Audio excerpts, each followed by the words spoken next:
Professor, não tá dando para te escutar.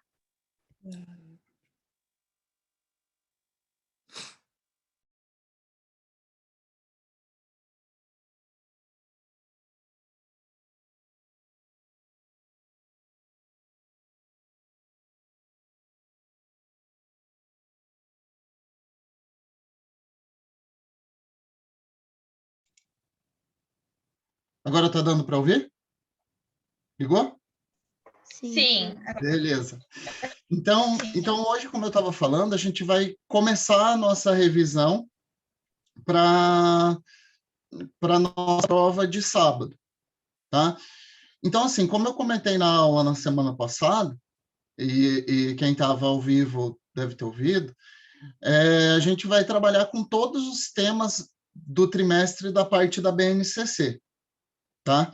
E aí, como eu tinha comentado na aula da semana passada, a gente vai trabalhar com aquela aula da semana passada, eu disse para vocês que era uma aula de uma sequência didática de semana única, tá? E até tinha comentado lá na aula que o restante dos temas de circunferências vão ser tratados no itinerário, tá? Então, aquela parte da aula da semana passada é a única coisa que vai para a nossa A3 que acontece no sábado, tá? Bom, então, para a gente começar aqui, a gente vai tratar aqui especificamente, e esse trimestre todo a gente conversou sobre geometria analítica, né? Essa é a primeira parte, então eu dividi em duas partes para dar tempo da gente conversar bem sobre cada um dos temas, tá? Bom, então lembra que quando a gente fala de geometria analítica, a gente vai estar conversando sobre geometria, mas mais especificamente a geometria quando ela é tratada e observada no plano cartesiano, tá? Então, esses são os conceitos de geometria que a gente vai estudar agora. Quando os elementos geométricos eles estão presos no plano cartesiano a partir de uma determinada situação, as coordenadas do plano cartesiano e tudo mais. E quando a gente fala de plano cartesiano, a gente precisa associar esses conceitos a dois eixos que a gente chama de eixos orientados, né? Onde esses eixos eles vão ser iniciados a partir de um ponto que a gente chama de origem, que é o ponto 00, o x à direita positivo, à esquerda negativo, o y acima positivo, abaixo negativo, tá? E esses eixos x e eixo y que a gente tem aqui, eles vão ser chamados eixo x de eixo das abscissas, eixo y, eixo das ordenadas, e a nossa origem, que é o nosso ponto principal, tá? Que é o ponto onde a gente vai ter essa relação de início do plano cartesiano. Tá? E aí, quando a gente fala de plano cartesiano, a gente vai ter ele dividido em 4 partes, que a gente vai chamar de quadrantes. Tá? E aí, cada um dos quadrantes vai ter como representação, ou como característica,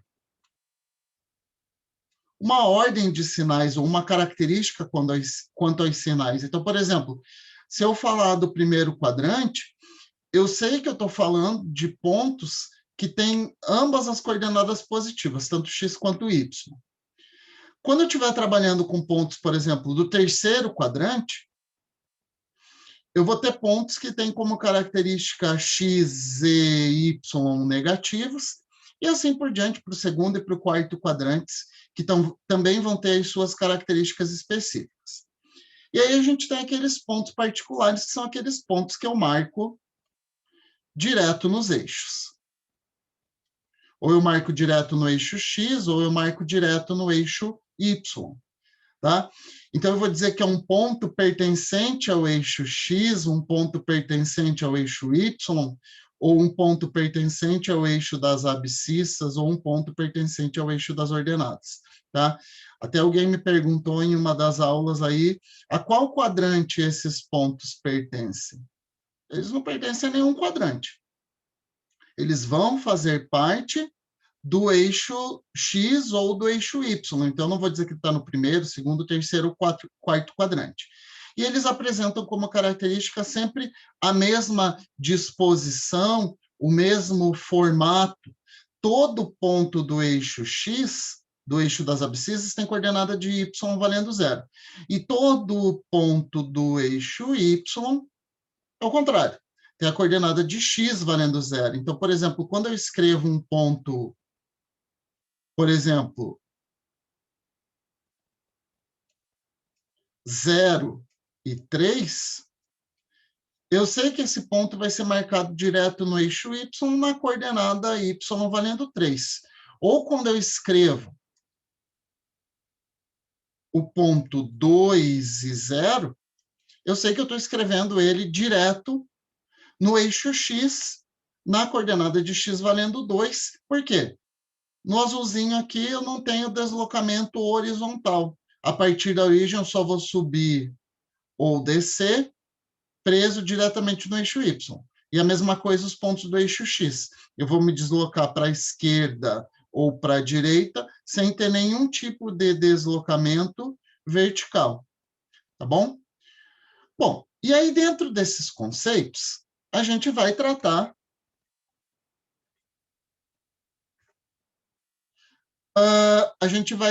de alguns elementos que a gente pode trabalhar quando a gente trata do plano cartesiano. E o primeiro deles é a distância entre dois pontos. Tá? Lembra que eu falei para vocês aqui que quando a gente trabalha com distância entre dois pontos, a gente pode trabalhar diretamente com o conceito de Pitágoras. Pensando nesse triângulo retângulo que a gente tem aqui, e a partir desse triângulo retângulo a gente vai verificar o quanto houve de deslocamento horizontal. Lembra que é sempre a coordenada final menos a coordenada inicial. Então, esse ΔX aqui é XB menos XA. E esse ΔY é a nossa variação vertical.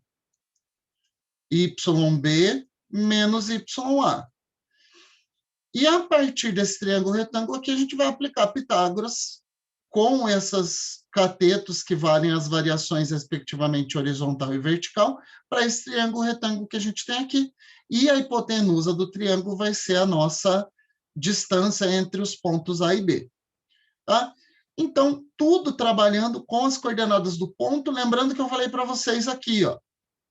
Não importa a ordem que eu vou colocar aqui dentro os pontos. A única coisa que eu preciso respeitar é x com x e y com y. Tá? Por quê? Porque como está elevado ao quadrado, independente de qual ordem eu colocar aqui, quando eu elevar ao quadrado, ele vai ficar positivo e aí vai acabar resultando no mesmo valor. Tá? E aí, quando a gente fala de distância, a gente está falando especificamente de comprimento. E aí, o que a gente pode trabalhar aqui quando a gente trata de comprimento especificamente em geometria analítica? A gente pode falar de perímetro.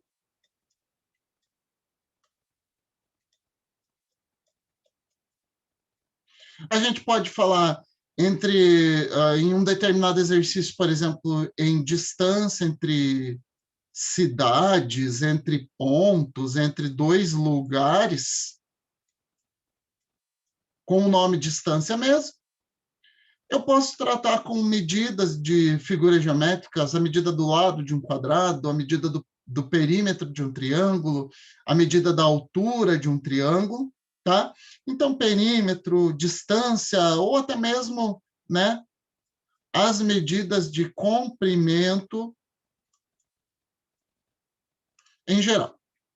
Tá bom? Então, essas características vão ser as características que a gente vai ter quando a gente trata de distância entre pontos. Tá?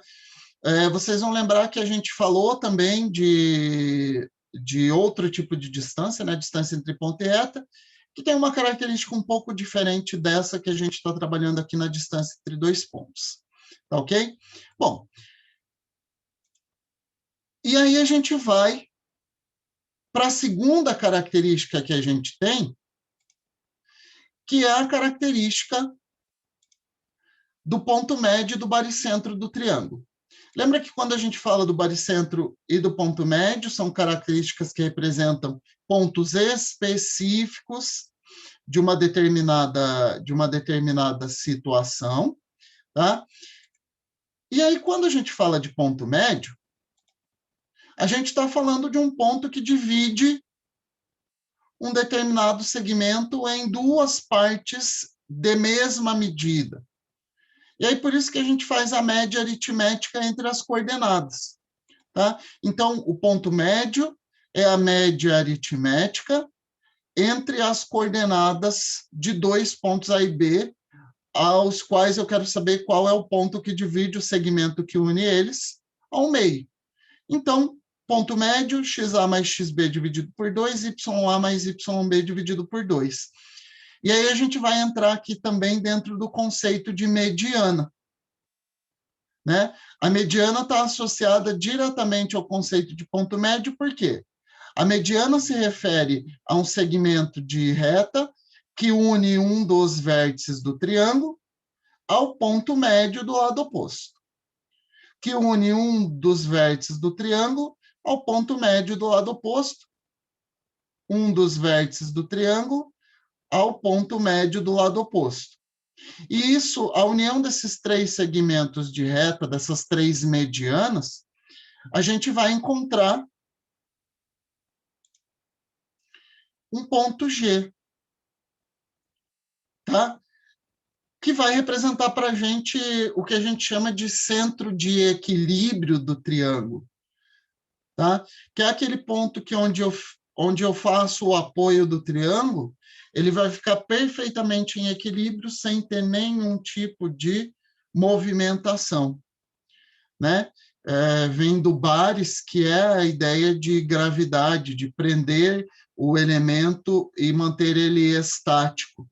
Tá? Então, ele vai ser chamado de centro de gravidade ou centro de equilíbrio do triângulo, e ele também vai ser dado pela média aritmética. Então, lembra aqui que o ponto médio é a média aritmética entre dois pontos. Então, soma as coordenadas, divide por 2.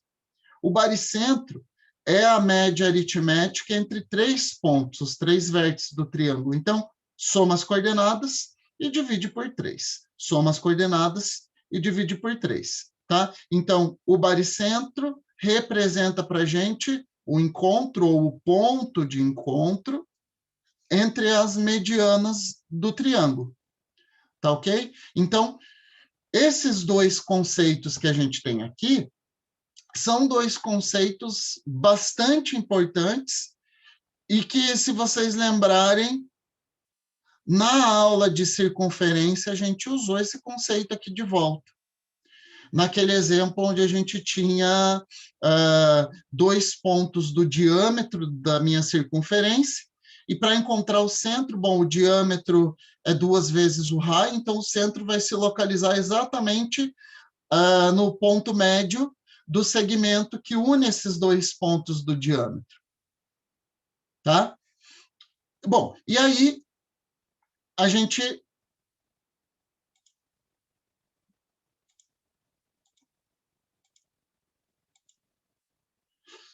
vai para o nosso conceito de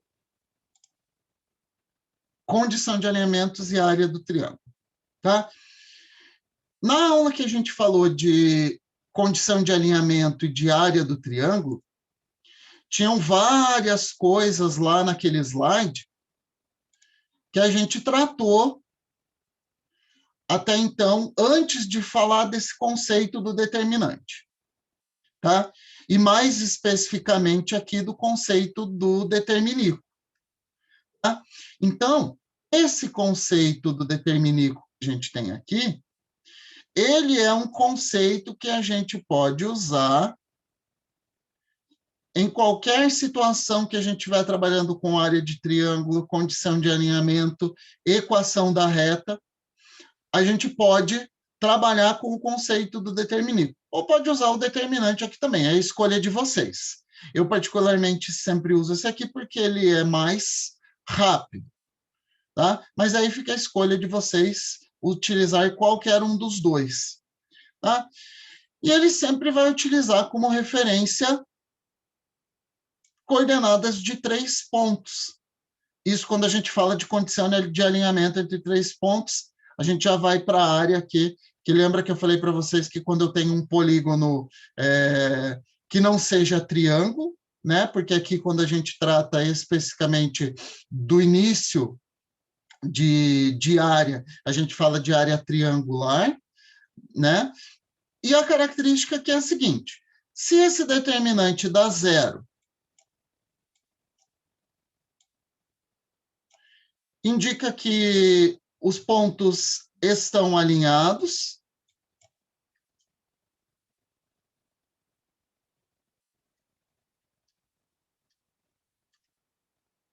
Tá? Então, se esse determinante dá 0, o determinante ou a determinico dão 0, vai indicar que esses pontos estão alinhados, então é a condição para que eles estejam alinhados, e se der diferente de 0, eles são pontos não alinhados. Tá? E esse alinhamento aqui, ele pode ser chamado também de pontos alinhados, pode ser chamado de pontos colineares,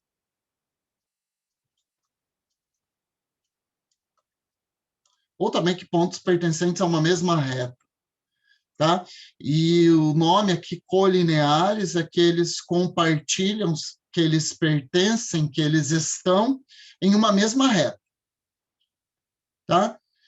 Então, deu 0, indica que eles são colineares, que eles estão alinhados, que eles pertencem a uma mesma reta, e deu diferente de 0, eles não estão alinhados, ou seja, eles vão estar nesse formato aqui, por exemplo. E aí, quando eu penso nesse formato, se eu juntar esses 3 pontos, eu vou ter uma região triangular. Quando eles estão alinhados, se eu juntar os 3 pontos, eu formo uma reta, ou parte de uma reta.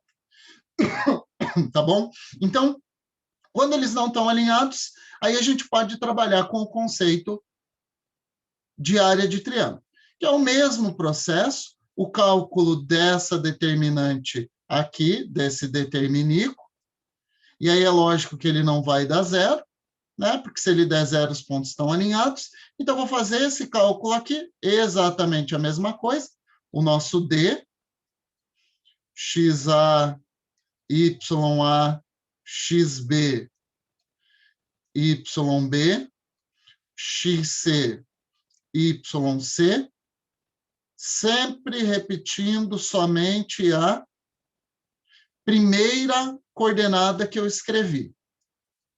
Tá? Então, sempre vou escrever somente a primeira coordenada que eu escrevi.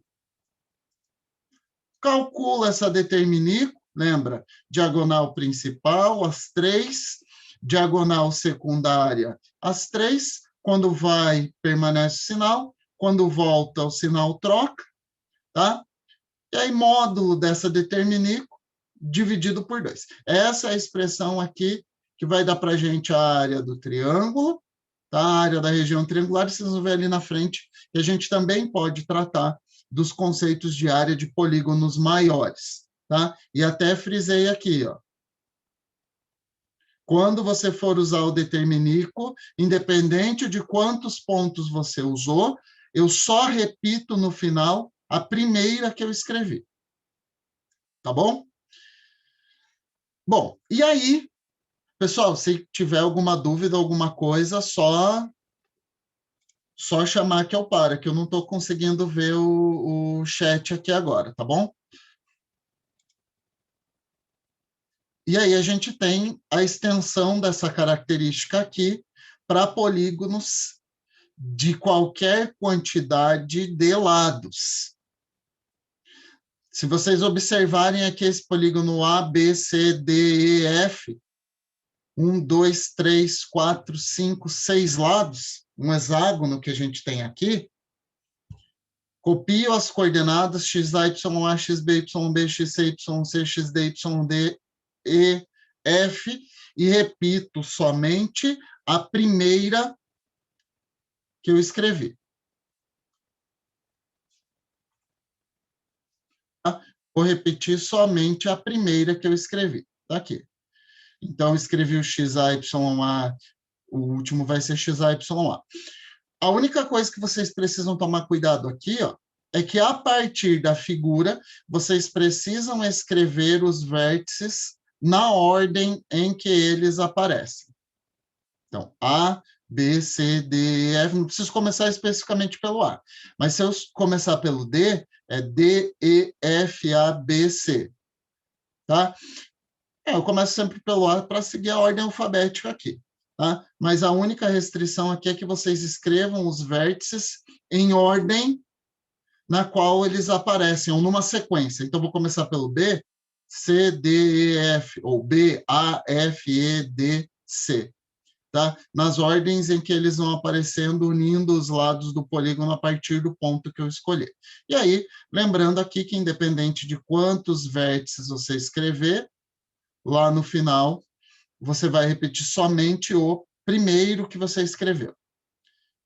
Tá bom? E aí, o mesmo processo. Calcula a determinículo, diagonal principal, diagonais secundárias, todas aquelas que têm 2 elementos. Calcula, módulo, divide o resultado por 2. Tá?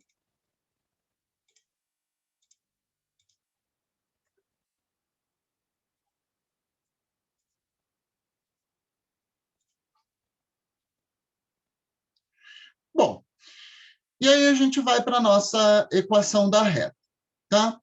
Os 2 formatos principais que a gente tem aqui quando a gente trata de equação da reta é a equação geral, onde todos os elementos da minha equação estão de um lado da equação igual a 0, tá? Que é o primeiro caso que a gente tem aqui. 3x mais 2y menos 4 igual a 0. Tá? E a gente tem a equação que a gente chama de equação reduzida, tá? Que é quando o y está de um lado e todo o restante da equação está do outro. Menos 3x mais 4 sobre 2 é o nosso y. Exatamente a mesma equação, as duas, só que escritas em formatos diferentes. E quando a gente tem a equação escrita na forma reduzida, a gente consegue enxergar diretamente os 2 coeficientes que a gente tem para a equação da reta, que é o coeficiente angular, coeficiente que está associado a x, e o nosso coeficiente linear, que é o nosso coeficiente que é o termo independente da nossa equação. E aí lembra que o coeficiente angular ele tem a ver com a tangente do ângulo de inclinação que a reta faz com o eixo x no sentido anti-horário, tá? E o coeficiente linear, o nosso n, é o ponto em que a reta corta o eixo y. Então, se eu desse continuidade a essa reta aqui, ó, ela ia cortar o eixo y em um determinado ponto.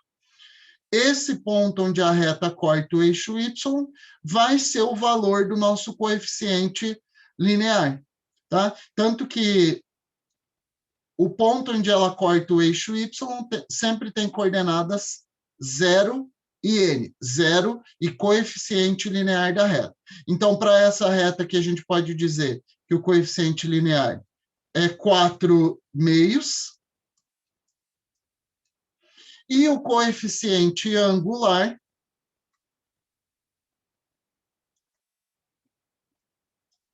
o nosso CA é menos 3 meios. Lembrando aqui que ainda o nosso coeficiente linear, nesse caso aqui, Ou eu posso escrever ele 4/2, ou eu posso escrever 2, né, já que 4 dividido por 2 dá 2, e o nosso coeficiente angular, aqui pode ser menos 3/2 ou menos 1,5, tá? E aí lembra que o coeficiente angular, ele é a variação horizontal, vertical sobre a variação variação vertical sobre variação horizontal, já que aqui a gente está falando de tangente, e a tangente é cateto oposto sobre cateto adjacente. Então, para esse triângulo aqui, o nosso ΔY é o nosso cateto oposto, o nosso ΔX é o nosso cateto adjacente, portanto, variação para Y, variação para X. Então, é variação vertical por variação horizontal. Tá? E aí, é lógico, a gente tem a particularidade aqui, quando o alfa vale 90 graus, quando a reta é vertical, ela não tem coeficiente angular, né? Porque a tangente de 90 graus não existe, tá? Que é aqueles casos em que x igual a x0. São aquelas retas constantes verticais, onde para qualquer valor de y, o x vai ser sempre o mesmo. E a mesma coisa acontece quando a gente tem uma reta horizontal, onde para qualquer valor de x, o y vai ser o mesmo. Só que aí, quando a gente tem a reta horizontal, a gente tem ângulo zero, né? A gente tem um ângulo zero, portanto, o ângulo zero, tangente de 0 é 0. A gente tem o problema quando a nossa reta está na vertical. Tá? Quando a reta é vertical, tem um ângulo de 90 graus, aí a gente não tem tangente de 90 graus, que é aquele caso em que a tangente de 90 graus não existe. Tá? E aí, dentro dos tipos e formatos da equação da reta, a gente tem aquele formato que a gente chama de paramétrico, tá? Que diz que x é igual a t menos 4 e y é igual a 2t menos 3, tá? Então, deem uma olhadinha lá na aula de formas da equação da reta no formato paramétrico, tá? Que é quando eu tenho o meu formato, a minha reta escrita a partir de um parâmetro t. Eu lembro que para escrever ela no formato geral ou reduzido, basta a gente fazer o processo de isolar o t nas duas equações. Então, 4 diminuindo a operação inversa soma, x mais 4 igual a t, e aqui é a mesma coisa, tá? Y mais 3, o 3 estava subtraindo a operação inversa soma, o 2 está multiplicando a operação inversa divisão. Como eu sei que t igual a x mais 4 e t igual a y mais 3 sobre 2, eu posso comparar as duas equações igualando elas. Eu posso dizer que x mais 4 é igual a y mais 3 dividido por 2. E aí sumiu o t, né?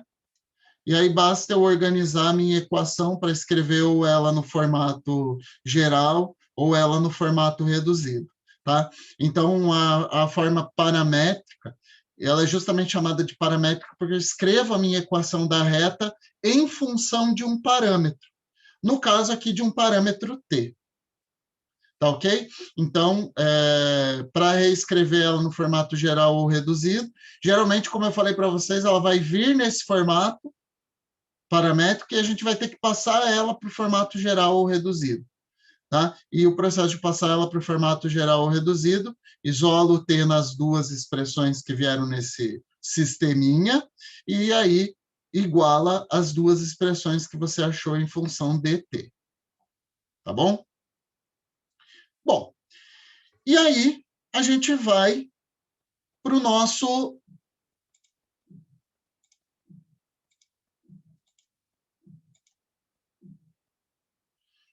para os nossos métodos de obtenção.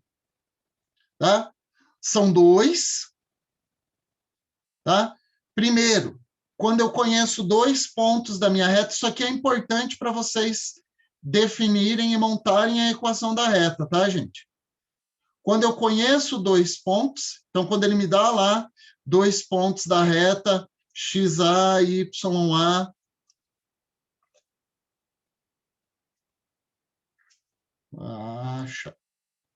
tá? Quando eu conheço dois pontos da minha reta,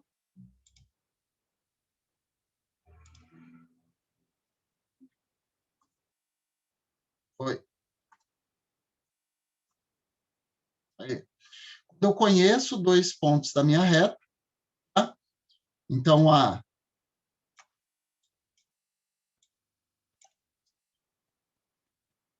XA, YA, B, XB, YB, tá? Ou quando ele lá no plano cartesiano, ele me dá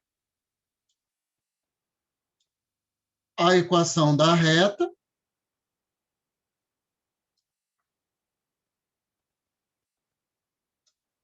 e me informa dois pontos dessa reta. Ah, me dá lá um ponto aqui A e aqui um ponto B. Quando ele me informa, às vezes pode informar para a gente até mais pontos, mas eu preciso só de dois, tá? Aí lembra, XA, YA, XB, YB, essa coordenada aqui é genérica, X e Y vai permanecer sempre X e Y, já que aqui vai representar todos os pontos genéricos da minha reta, tá? Todos os pontos pertencentes à minha reta que passa pelos pontos A e B, tá? E aí vou dizer para vocês, esse cara aqui é sempre mais fácil. Diagonais principais, sinal permanece, diagonais secundárias, sinal troca. E a segunda observação, ou o segundo processo de obtenção da equação da reta, é quando a gente conhece o coeficiente angular e um ponto da reta. Então, ele vai me dar o M e vai me dar um ponto da reta, tá? E a partir dessas duas informações, a gente vai lá para Ioiô Michicho, que é o que a gente chama de equação fundamental da reta, tá? Onde a gente vai ter o ponto x0 e y0, tá? Onde a gente vai ter o ponto x0 e y0, que são as coordenadas do ponto que foi conhecido, tá aqui. x0 e y0, que são as coordenadas do ponto conhecido, e m, o coeficiente angular. Lembra que m é igual a tangente do ângulo de inclinação que a reta faz com o eixo x no sentido anti-horário, tá? Então, pode ser que ao invés do m, seja dado esse ângulo alfa. O ângulo alfa é 30 graus, tá ok? O nosso ângulo alfa é 30 graus, então o nosso m aqui é tangente de 30 graus. Então, m é raiz quadrada de 3 sobre 3. Tá? Então, ao invés de dar o coeficiente angular, pode-se dar o ângulo de inclinação, e a partir do ângulo de inclinação, a gente acha o valor de m. E esse ponto aqui, que é um ponto conhecido da nossa reta. Tá ok? Então, na verdade, são dois processos de obtenção da nossa equação da reta. Tá? São esses dois que a gente vai ter para encontrar a equação da reta. É lógico, além do coeficiente angular, que na verdade tem tudo a ver com essa expressão aqui. Na verdade, é só uma reorganização daquela expressão do coeficiente angular que estava no outro slide.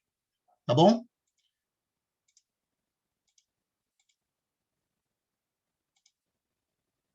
Bom, e aí a gente vai para o nosso último tópico e sugiro a vocês darem uma olhada nos exercícios, nos temas dessa aula aqui especificamente, porque vou dizer para vocês que de tudo que a gente tem aqui, esse tema aqui particularmente, é o mais trabalhoso, que vocês precisam ter mais cuidado, que são os temas onde a gente vai tratar de posições relativas entre retas, tá?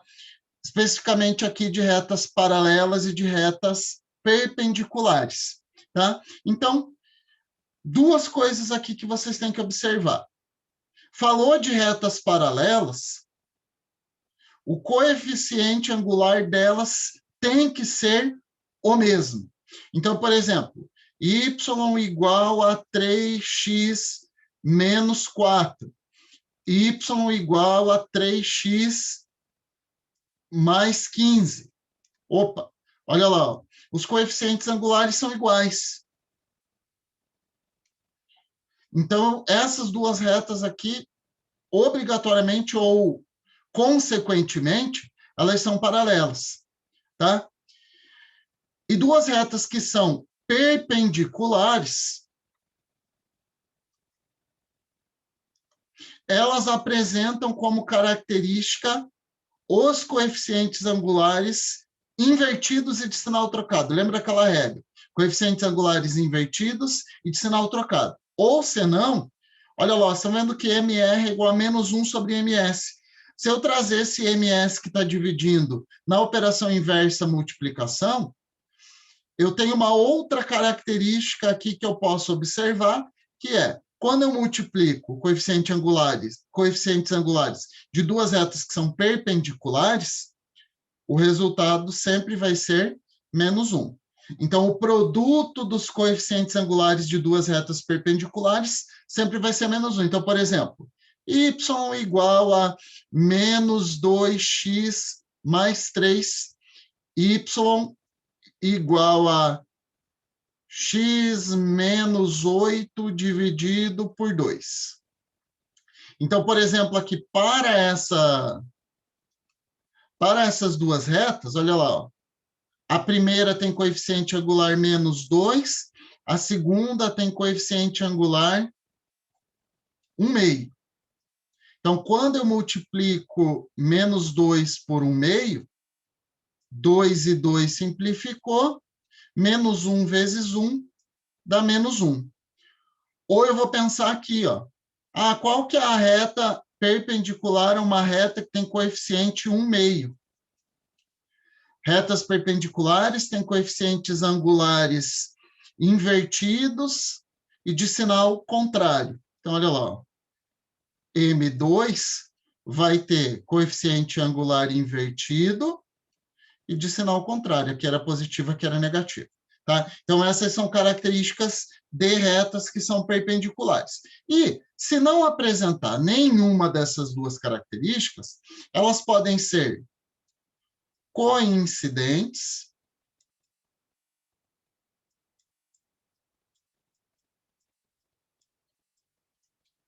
quando tudo é igual, o M e o N. Então, M1 igual a M2 e N1 igual a N2. Elas podem ser só concorrentes.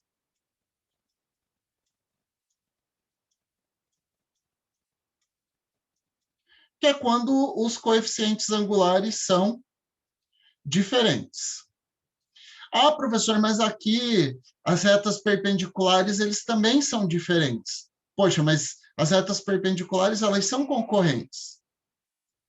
Só que elas são um caso especial de concorrentes, porque além dos coeficientes angulares serem diferentes, eles apresentam a característica de, quando um multiplica o outro, o resultado é menos 1. Tá bom, gente? Então, assim, deem uma olhada com carinho nessa aula aqui específica, que é da semana 13. 13 não. 14, né? Semana 14 ou semana 12, tá? Deem uma olhada lá na semana que trata das posições relativas entre retas, tá? Então, esses primeiros conceitos que a gente tem aqui, tá? São conceitos importantes E que, se vocês observarem, não tem muita coisa de dificuldade de coisas que vocês já viram antes, tá? E aí, na aula de sexta-feira, a gente vai... e aí, na sexta-feira, a gente vai tratar das características de distância entre ponto e reta, ângulo entre retas e a parte de circunferência. Eu quero ver se eu coloco alguns exercícios, alguns exemplos para a gente conversar na sexta-feira. Tá bom, gente? Bom, então, se alguém tiver alguma dúvida, ou se o professor Eduardo, não sei se ele está aí, está ouvindo, se ele quiser comentar alguma coisa, a gente fica por aqui, a gente tem mais uns segundinhos aí ainda para a gente conversar. Bom dia, Simon. Bom dia, alunos e Olá, alunas. meu filho. Eu estou aqui presente, sim. Olá. Gostei muito da apresentação, ela foi bem pontuada aí no que é importante aí para os alunos também enfrentarem bem essa prova que virá. E gostei já do início que você comenta dos elementos presos no plano cartesiano pelas condições que os revelam e pelas coordenadas, né? Isso é muito interessante, porque, por exemplo, uma reta, a gente não pode observá-la no seu desenho como um todo, mas a gente pode saber que determinado ponto pertence à reta, trocando ali o x por algum valor, por exemplo. A gente sempre fica no entorno da origem, né, no desenho. Mas x igual a 1000, por exemplo, qual é o y que fecha com x igual a 1000 numa determinada equação de reta? A gente calcula, sabe sobre a participação do ponto na reta, mas não precisa nem observá-lo na figura, né? Então, parabéns, Simon. Aula excelente, tá? Muito bom, parabéns. Um abraço a todos. Gente, então, se alguém quiser falar alguma coisa, senão eu vou... A professora Kelly, acho que já está aqui, né? Kelly, oi. Oi, Simon. Aê, cheguei. Tudo bem? Tudo bem. Já finalizei aqui, Kelly. Acho que eles não têm dúvida. Também, se tiverem dúvida... Oi? Oi? Não sei se já perguntaram... Esther, oi, Esther, fala. Oi, prof. O senhor vai liberar a FOA? A FOA já está liberada? Eu acho que você já tem acesso lá na... Ah, tá. Bom, tá lá no curso da A3, tá bom, gente? E também tá no nosso curso, no mural de avisos, tá, Esther? E aí para todos também. Lá no mural de avisos já tá não é a FOA especificamente, tá, Esther? Mas está todo o detalhamento do que vai ser o conteúdo da prova, tá bom? A FOA mesmo está lá no curso do terceiro ano. Está lá no curso, na página da A3 lá. É que eu não sei se todo mundo tem acesso àquela página, mas mesmo assim eu já coloquei na página de matemática mesmo, eu coloquei já o detalhamento do curso todo, mas eu posso postar na página dessa semana. Tá bom? Aí eu já posto a FOA lá na página dessa semana, agora eu já vou terminar de organizar lá e liberar para vocês olharem e já coloco a nossa aula de hoje lá. Tá bom? Já coloco o link lá. Então é isso, gente. Um abraço. Eu vou passar agora, então, para a professora Kelly, e na sexta-feira a gente finaliza a nossa revisão com a segunda parte dos temas de geometria analítica. Tá? Então, deixa eu só achar a professora Kelly aqui. Vamos ver. Não, quero achar você aqui no... Clica em cima. Em cima de você. Tá. Tá. Daí os você 3 consegue pontinhos, passar o né? host. Isso. Cadê? Make host, foi. Isso. Aí, obrigada, Tá, host, Simon. Kelly. Tchau, gente. Então, uma boa semana, Kelly. Um abraço, gente. Até mais. Tchau, Simon.